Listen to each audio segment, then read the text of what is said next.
Good day. Thank you for choosing to be here. This is the podcast that is based on strength for today that we've already covered. And it's presented by me, George Sydney Mkandawire. Today, I would like to deal with adoration, restoring God to the center of prayer. The reason why we are addressing this is because there has been quite a distortion that weakens prayer, and that distortion never announces itself. You see, many believers still pray. They still attend church. They still attend different kind of gatherings. They still confess the promises that God has given them. Yet beneath all that activity, God has sadly moved from being central to being just useful. And this is a kind of corruption that has entered into our prayer lives, where God is approached as a necessity and not adored as being worthy. This is why much prayer today becomes heavy. It becomes crowded with pressure, but thin in reverence. The problem is not that people are silent before God. The problem is that many people speak to God without first bowing before Him. Now let's turn our attention to Revelation chapter number 4 and verse number 11. And this portion of scripture gives us a picture into what is happening in the heavens. And I'm reading from the New American Standard Bible. Worthy are you, our God. Worthy are you, our Lord and our God, to receive glory and honor and power. For you are created. Let me read that again. For you created all things, and because of your will, they existed and were created. Notice that the language is not the language of emergency, but it is a language of order. This is not a desperate man trying to survive that particular week. But this is heaven revealing what remains true before, during, and after any and every earthly crisis. Notice what is absent from this verse. There is no petition, there is no complaint, there is no explanation of pain, there is no negotiation. No one is asking for doors to open. No one is asking for healing. No one is asking for provision. No one is asking for vindication. And no one is asking for relief. Heaven is not using worship as a bridge to get something else. Heaven is beholding God because God is worthy. That distinction must be recovered in the church today. If you lose that distinction, prayer becomes transactional and worship only becomes strategic. And once worship becomes strategic, it is no longer worship, in its purest sense. It becomes religious language that is wrapped around self-interest. Revelation shows us something that is higher. It shows us the throne before it shows us the need. It shows us worth before it shows us warfare. It shows us glory before it shows us history unfolding. Now, that order matters. Why? Because what you see first will govern how you pray next. If you see your crisis first, your prayer will sound like fear trying to be spiritual. If you see God first, then prayer will begin with alignment before it moves into request. The word that I am dealing with today that will help us understand this posture is the Greek word proskuneo.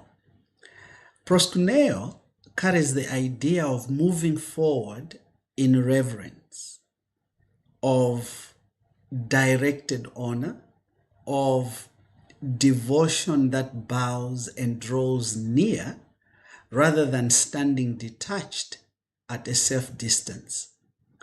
This is very important. Why? Because adoration is not merely saying nice things about God.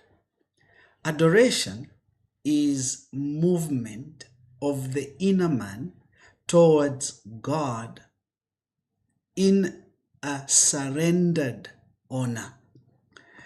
It is the heart inclining, the spirit bowing, and the soul agreeing with what heaven already knows.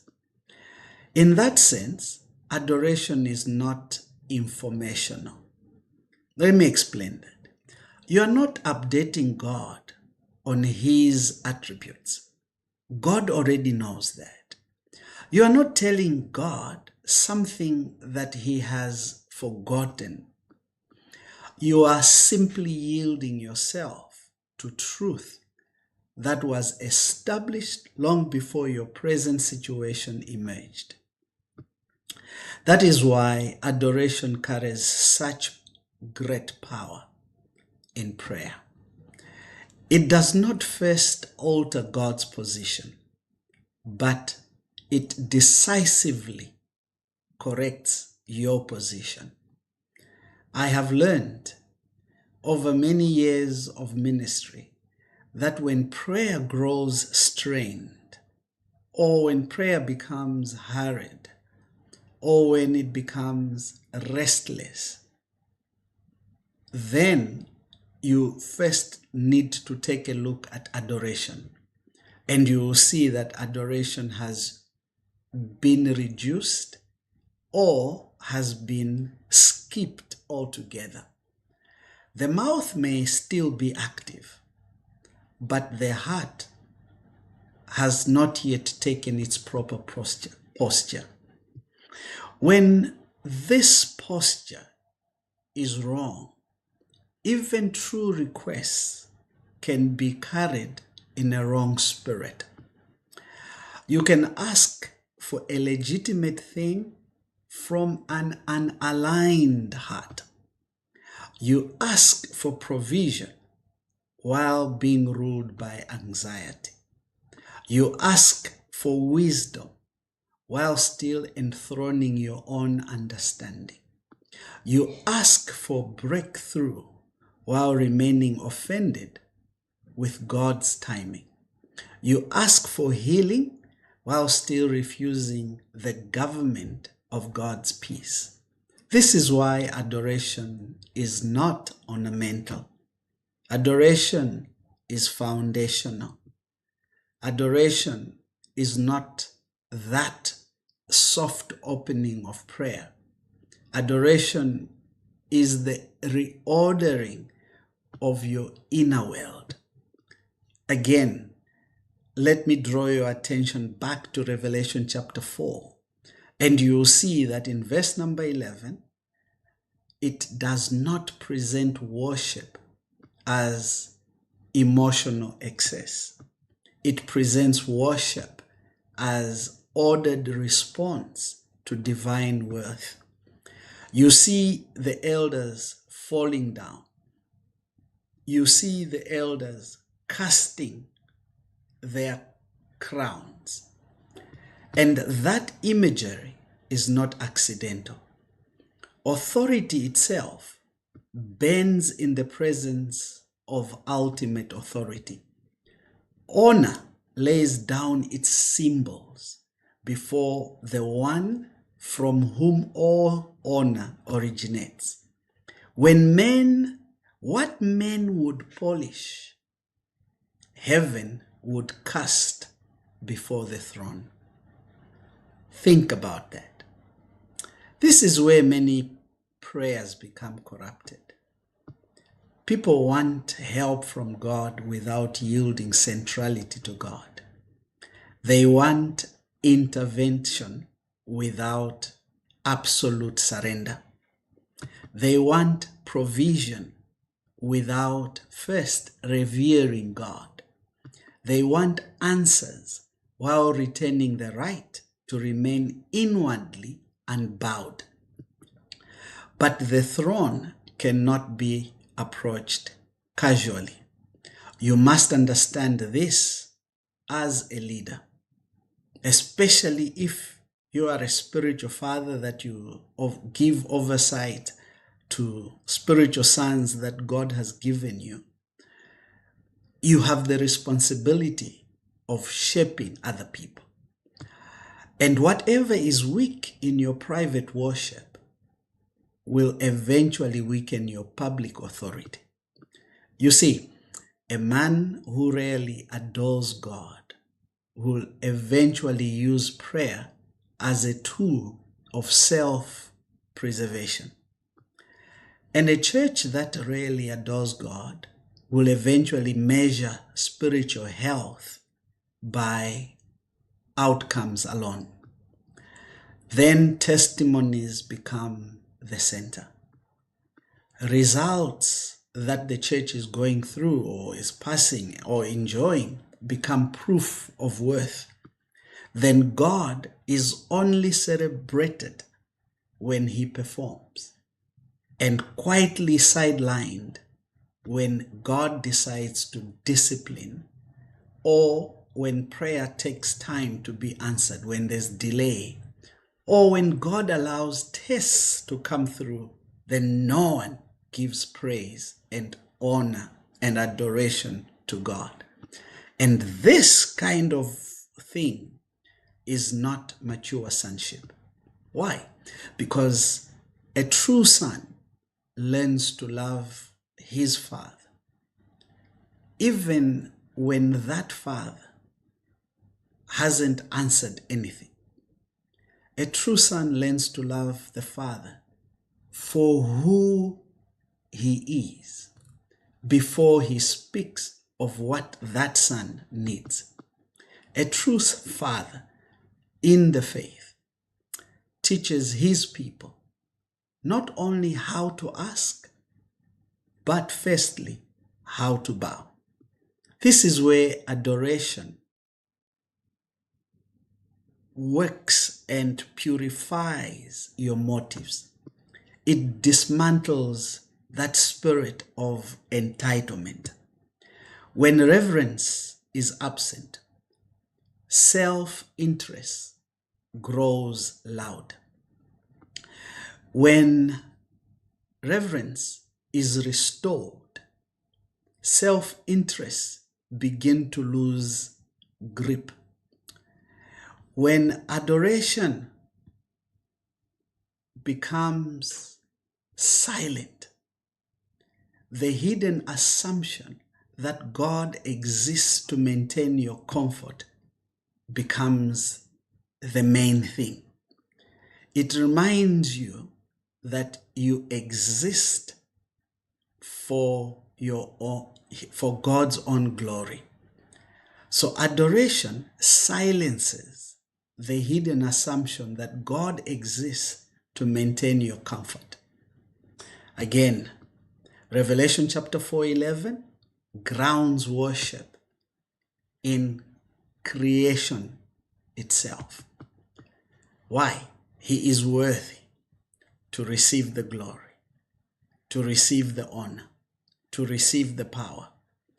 And these words and what is happening here precisely because all things exist by his will and all things were created through his pleasure and for his pleasure as well as for his purpose.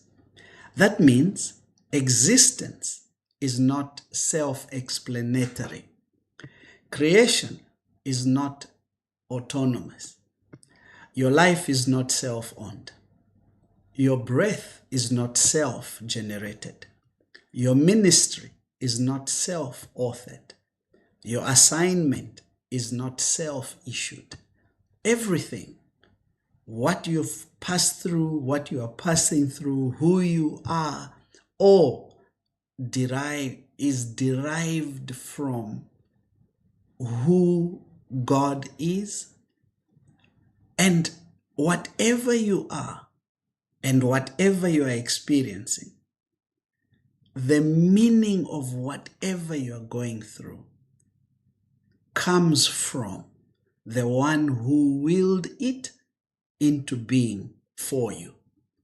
That is why adoration can never be seen to be exaggeration.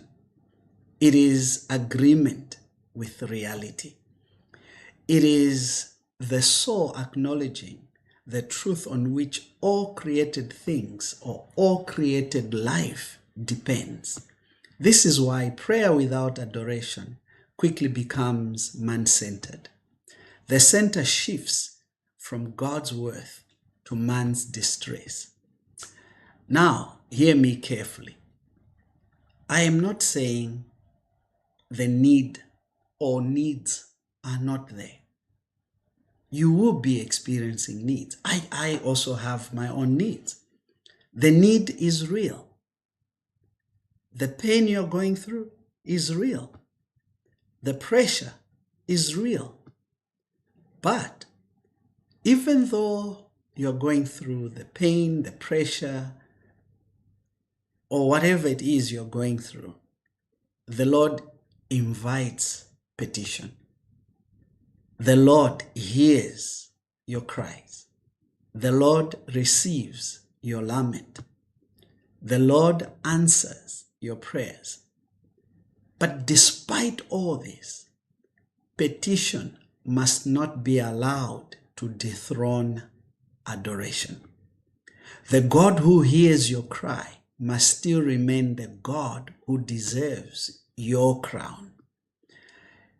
If not, even sincere prayer becomes subtly disordered. It begins to orbit man rather than orbiting God. And the evidence of that disorder is easy to recognize. Prayer becomes anxious. Prayer becomes repetitive. Prayer becomes strained. And prayer becomes inwardly congested. There's much speech, but little settledness. There are many words, but little inward government. Why does that happen? Because the soul has tried to speak before it has tried to bow down. Adoration changes all that. Adoration lifts your sight beyond your immediate horizon. It brings sovereignty back into view. It reminds the heart that God is not reacting to history, but rather God is ruling over history. When God is seen rightly, problems do not always disappear, but they shrink to their proper proportion. The issue may remain serious, but no longer appear ultimate. The burden may remain present, but it is no longer the one sitting in the highest seat. That is one of the great works of adoration. It restores the scales. It restores proportion. It restores the inner order. And where there is inner order, there is greater clarity in prayer. You begin to ask differently once you have adored deeply. Your requests become cleaner. Your motives become less tangled. Your speech become less frantic. Your hearing become less obstructed. I have seen this repeatedly in my own walk with God. Whenever I rushed toward a request, prayer felt crowded and unresolved. But when I lingered over who God is, something shifted before any answers arrived. Clarity came without striving. Peace settled before circumstances changed. That is not because adoration manipulates heaven, but rather because adoration aligns the man who is praying. Adoration corrects the location. It returns the heart to the throne room. And once the heart is rightly positioned, even unanswered questions, unanswered prayers become easier to carry. So, you stop measuring God by speed or how quickly he answers a prayer. You start trusting him by keeping your focus on his nature. And that is how mature sons pray. This is how prayer forms sons rather than merely comforting dependence.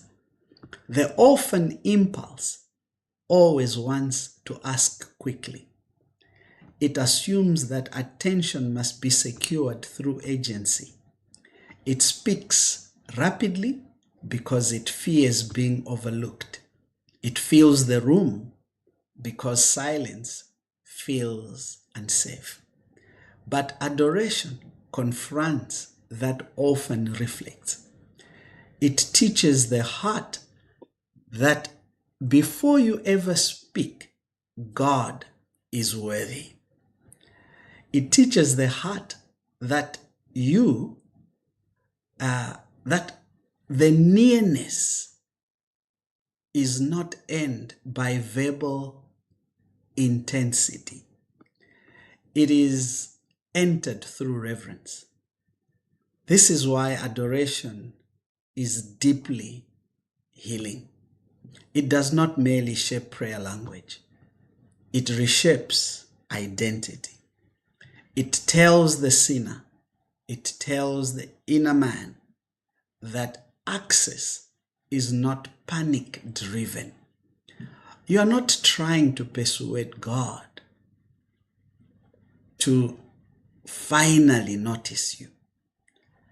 That would make God to be seen to be a reluctant God. So you're not trying to persuade this reluctant God to notice you. You are simply bowing before the one who called you into being and summoned you into fellowship with himself. That is why adoration steadies the soul. Adoration breaks the fever of agency. Adoration does not make you passive. Adoration makes you be aligned. Adoration does not make you indifferent. Adoration makes you governed. Adoration does not remove desire, but adoration sanctifies the desire or desires that you have.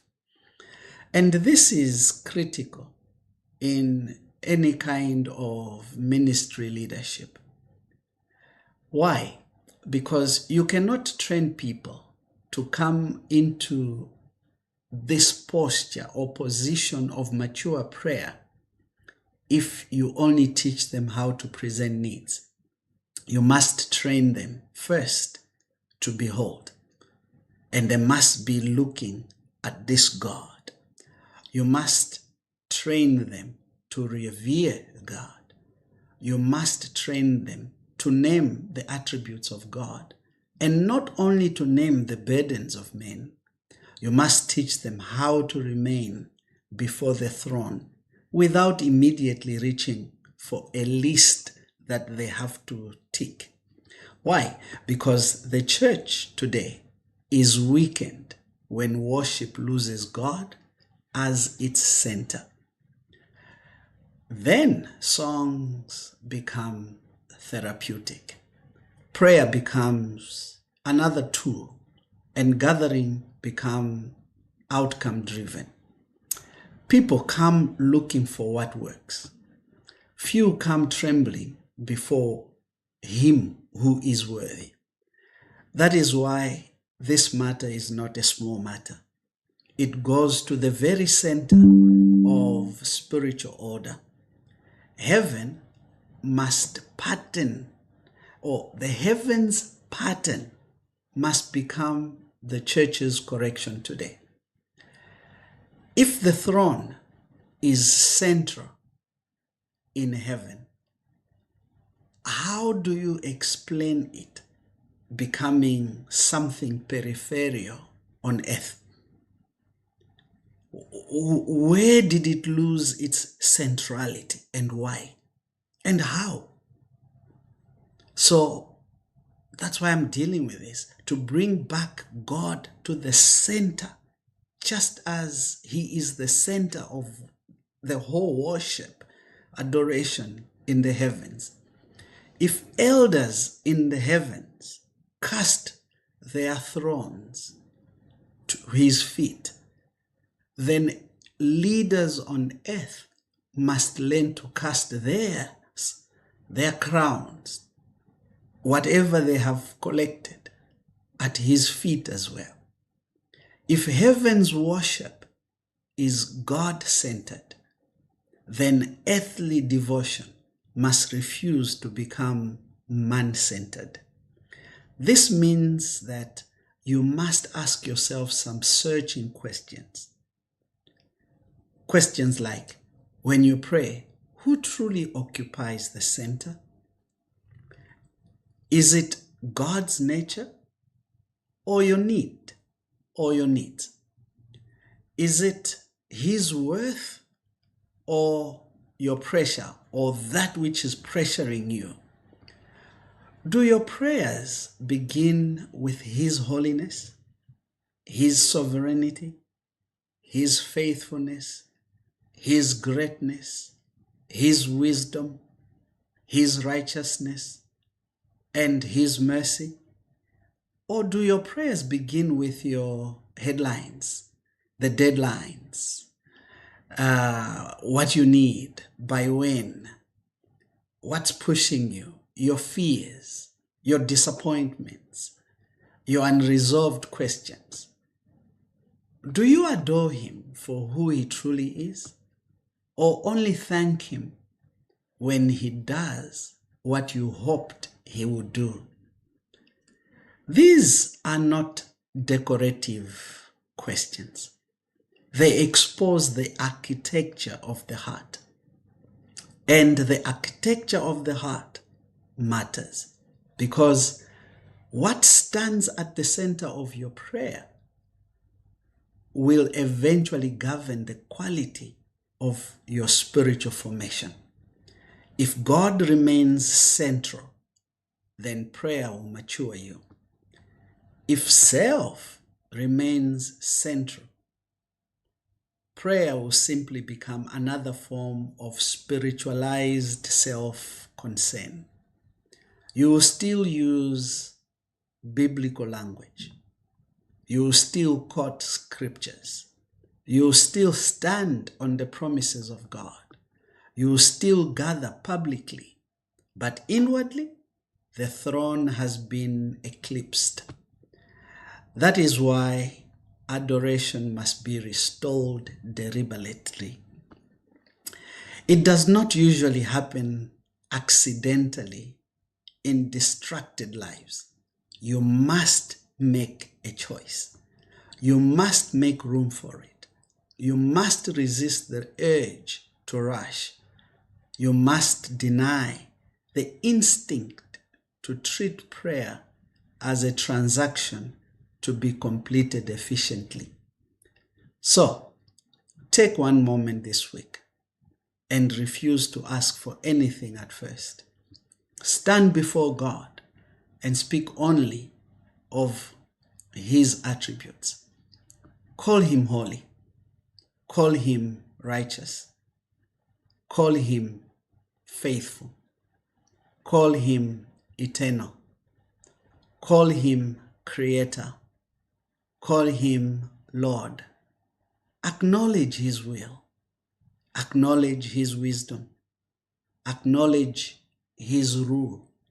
Acknowledge His goodness. Let your heart bow whilst your mouth speaks. Let reverence take hold of you before you begin giving out your requests. You will find that adoration does not waste time. It actually redeems prayer from disorder. It restores the inner man to proportion. It teaches your soul to live under government. And from that place, petition becomes healthier. Faith becomes steadier. Discernment becomes clearer. And peace becomes less fragile. Not because your problems have all of a sudden vanished or all of them vanished, but because God has regained His rightful place in your sight, in your seeing. And once God is central again, everything else starts finding its proper place. The need may still be there, but it is no longer supreme. Pressure is still pressure, but it is no longer enthroned. Waiting is still waiting, but it is no longer interpreted as abandonment. This is what adoration does. It brings the heart back under the weight of truth. It teaches you that prayer is not meant to begin with your voice filling the room. Prayer is meant to begin with your heart bowing down or bowing low. That is the recovery that we need. That is the correction many leaders need in private before they can guide others in public. You do not need louder prayers first. You need lower hearts first. You do not need more religious activities first. You need a recovered center. You do not need to abandon petition. You need to restore order. Adoration before intervention. Worth before request. Reverence before strategy. God at the center before man brings his need. This is the way prayer becomes steady. This is the way worship becomes clean.